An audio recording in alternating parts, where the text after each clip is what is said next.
Sige ya. Ini Bang.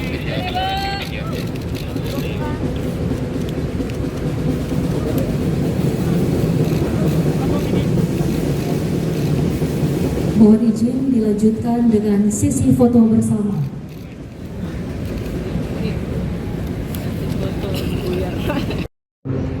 Bupati, Wali Kota yang hari ini berkenan hadir secara langsung bersama-sama memperingati Hari Otonomi Daerah yang ke-30. Yang kami hormati seluruh pejabat eselon 1, baik Kementerian Dalam Negeri atau kementerian lembaga yang hadir, dan seluruh peserta upacara yang sangat kami banggakan.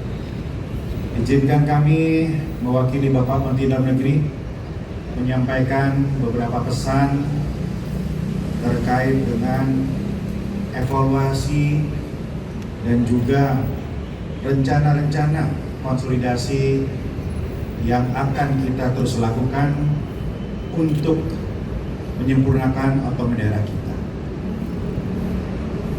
Ada satu kata yang sangat lekat dengan otonomi daerah.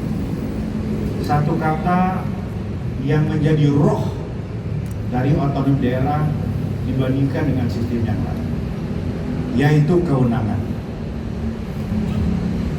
Kewenangan inilah yang menjadi pembeda antara 30 tahun otonomi daerah dengan era sebelumnya.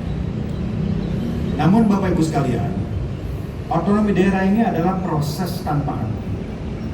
Otonomi daerah bukan hal yang statis dan tidak berubah. 30 tahun adalah proses untuk terus menyempurnakan, memperbaiki, mengevaluasi otonomi daerah melalui konsepsi kewenangan yang lekat dengan otonomi daerah. Kewenangan tanpa kemampuan adalah angan-angan. Kewenangan tanpa integritas juga hanya melahirkan kesewenang-wenangan dan operasi tangkap tangan. Desentralisasi tanpa diiringi dan diimbangi oleh keadilan juga hanya akan memproduksi ketimpangan-ketimpangan. Otonomi daerah, sekali lagi, bukan hanya soal kewenangan, tetapi juga adalah tanggung jawab. Tanggung jawab untuk terus menghadirkan pelayanan publik. Tanggung jawab untuk membangun pemerintahan yang berintegritas. Tanggung jawab untuk terus menghadirkan layanan publik yang paling mendasar yang bisa dirasakan oleh warga. Otonomi daerah tidak ada artinya tanpa kita sama-sama ikhtiar untuk terus menyandingkan antara demokrasi dan pemerintahan yang efektif. Otonomi adalah buah dari demokrasi.